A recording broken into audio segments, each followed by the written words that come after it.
नमस्कार, AI national news में आपका स्वागत है। चलिए जानते हैं आज की तमाम छोटी एवं बड़ी खबरों को। डेली अपडेट रहने के लिए लाइक और सब्सक्राइब जरूर करें। अयोध्या की तरह हिंदू पक्ष का होगा अगला कदम, आज से इसकी शुरुआत। ज्ञानवापी परिसर की सर्वे रिपोर्ट सार्वजनिक होने के बाद हिंदू पक्ष सुप्रीम कोर्ट में एक और प्रार्थना पत्र देगा।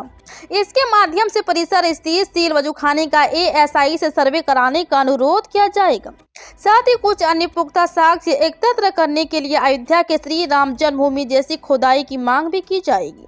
हिंदू पक्ष के अधिवक्ता विष्णु शंकर जैन ने शनिवार को कहा कि 29 जनवरी को सुप्रीम कोर्ट में प्रार्थना पत्र देंगे। इसके जरिए सील वजूखाने की वैज्ञानिक पद्धति से सर्वे का अनुरोध किया जाएगा। छत्तीसगढ़ में लोकसभा के प्रत्याशियों की सूची 10 दिन में होगी शॉर्ट लिस्ट।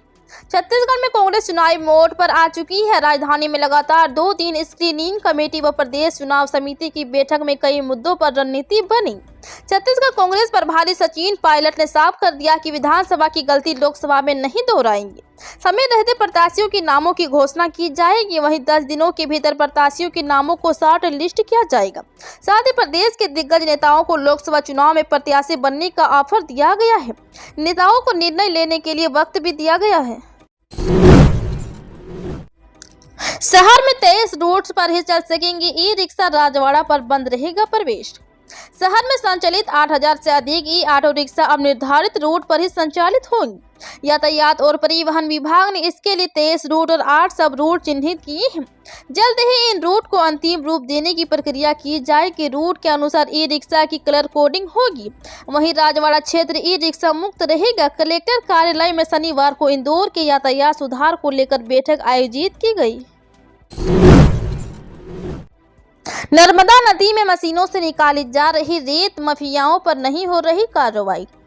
नर्मदा नदी में रेत का अवैध कारोबार रोकने के जिला प्रशासन के दावे खोखले साबित हो रहे हैं। रेत माफियाओं के आगे प्रशासन की कार्रवाई भी कारगर साबित नहीं हो रही है।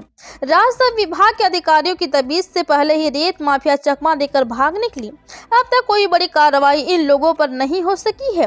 माधाता थाना अंतर्गत नृसिंह कुंड से लेकर बिलोरा तक रेत माफिया नर्मदा नदी में पनडुब्बी मशीनें लगाकर रेत का अवैध उत्खनन कर रहे हैं। नीतीश ने सीएम पद छोड़ा, अब 9वीं बार शपथ लेंगे। 28 साल में तीसरी बार बीजेपी के साथ। बिहार में सियासी उल्टाफेर की अटकलें एक बार फिर सही साबित हुई। नीतीश कुमार ने रविवार सुबह वही किया जिसका पिछले दिनों से अंदाज लगाया जा रहा था। रविवार सुबह उन्होंने राज्यपाल राजेंद्र आर्लेकर को इस्तीफा सौंप दिया। उन्होंने राज्यपाल को बताया कि वो महागठबंधन से अलग होने का फैसला कर चुके हैं। जदयू का भाजपा से गठबंधन तय है। नीतीश कुमार ने राज्यपाल को भाजपा के समर्थन का पत्र सौंप दिया है। राज्यपाल ने समर्थन पत्र स्वीकार कर लिया है। इसके बाद साफ हो गया है कि बिहार में नीतीश कुमार एक बार फिर भाजपा के समर्थन में सरकार बनाएंगे। सौर ऊर्जा से रोशन होंगे वृंदावन के मार्ग, लगाई जा रही सोलर स्ट्रीट लाइट। मथुरा मार्गों को सौर ऊर्जा से रोशन करने के बाद अब नगर निगम द्वारा वृंदावन के मुख्य मार्गों को रोशन किया जाएगा। इसके लिए निगम द्वारा बिजली की स्ट्रीट लाइटों का अलविदा करके सौर ऊर्जा से संचालित स्ट्रीट लगाई जा रही है। फरवरी माह तक पूरे होने वाले इस कार्य में लगभग 2 करोड़ रुपए खर्च होंगे। शासन की मंशा के अनुरूप मथुरा वृंदावन नगर निगम की विद्युत की स्ट्रीट लाइटों को अलविदा कर दिया है। अब वृंदावन और उसके आसपास सौर ऊर्जा से जलने वाली स्ट्रीट लाइट लगाई जा रही है। मनाली से रखेंगे सियाचिन समेत अन्य गला शेरों की हलचल पर नजर। सियाचिन से उत्तर पूर्व में भारत सीमावर्ती हिमालय क्षेत्रों में हिमस्खलन, बाढ़ और ग्लेशियर से संबंधित मौसम घटनाओं को सटीक पूर्वानुमान अब आसान हो गया है। DRDO के मनाली स्थित रक्षा भू सूचना विज्ञान अनुसंधान प्रतिष्ठान में आधुनिक तकनीकी का आंकलन प्रयोगशाला बनकर तैयार हो गई है। सनो एवलांच सेंसर के लिए देश में इस तरह की पहली प्रयोगशाला बनी है।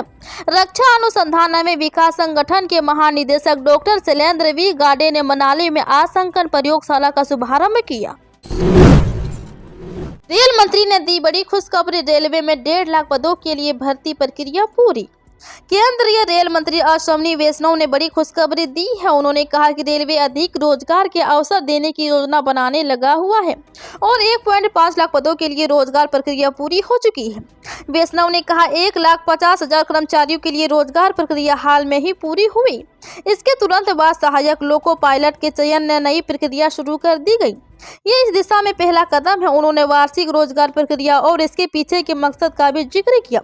रेल मंत्री ने कहा ग्रुप डी में तकनीकी और गैर तकनीकी कैटेगरी में रोजगार के अधिक मौके मिलेंगे। अबुआ आवास योजना के लिए आए 1.30 लाख आवेदन, पहली किस्त आज होगी जारी।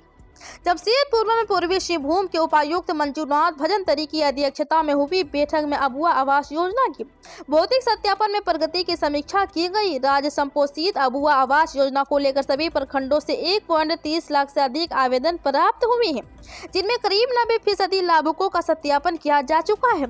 उपायुक्त द्वारा सभी प्रखंड विकास पदाधिकारी एवं अंचल अधिकारी को प्राप्त आवेदनों के सत्यापन में तेजी लाते हुए यथाशीघ्र 100% करने का निर्देश दिया गया है, ताकि आज 29 जनवरी तक लाभुकों के बैंक खाते में पहली किस्त की राशि भेजी जा सके। करोड़ों लाडली बहना को फिर मिलेगा तोहफा, अब फरवरी में आएगी अगली किस्त। मुख्यमंत्री लाडली बहना योजना के करोड़ों लाभार्थियों के लिए खुशखबरी है। जनवरी में 8वीं किस्त जारी होने के बाद अब 9वीं किस्त फरवरी में जारी की जाएगी। चूंकि नियम के तहत योजना की किस्त हर महीने की 10 तारीख को जारी की जाती है, ऐसे में अब अगली किस्त 10 फरवरी को आएगी। इसके तहत 1.29 करोड़ बहनों के खाते में 1250 रुपये जारी किए जाएंगे। संभावना है कि अगले हफ्ते तक इस संबंध में महिला बाल विकास विभाग द्वारा आदेश जारी किए जा सकते हैं।